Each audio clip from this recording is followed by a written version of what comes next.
చంద్రబాబు నాయుడు గారికి కేసు పెట్టాడు సుప్రీంకోర్టులో. వీవీప్యాట్లు 50% అన్న లెక్క పెట్టండి అని ఈయన కేసు పెడితే 5% లెక్క పెట్టమన్నారు. ఆ ఒంగోలులో ఒక ఆయన ఓడిపోయిన ఆయన బాలినేని 12 బూతుల్లో అడిగాడు. 12 బూతుల్లో అడిగితే చేయలేదుగా.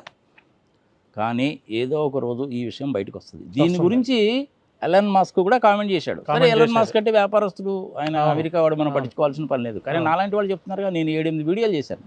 ఈ సాఫ్ట్వేర్ ఎట్లా రాస్తారు, ఎట్లా లోడ్ చేస్తారు, ఎట్లా టెస్ట్ చేస్తారు, ఏమిటి సంగతి సమాచారం. ఈవీఎంలను మేనేజ్ చేసిన మాట వాస్తవం.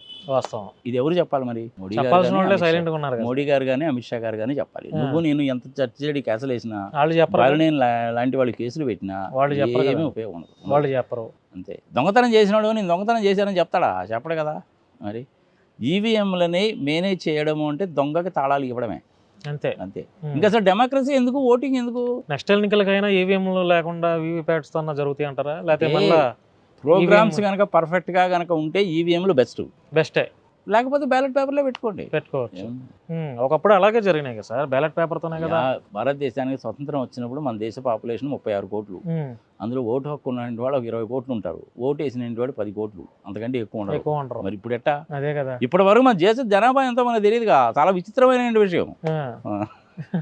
ఇంతకంటే దారుణమైన పని అప్రాక్సిమేట్ గా చెప్తున్నారు తప్ప పర్ఫెక్ట్ గా ఎవరు ఫిగర్ చెప్పండి. ఎందుకులేండి. ఐ థింక్ మన 16వ తారీఖు నోటిఫికేషన్ ఇచ్చారు కదా, జనాభా లెక్కలు తీస్తారు.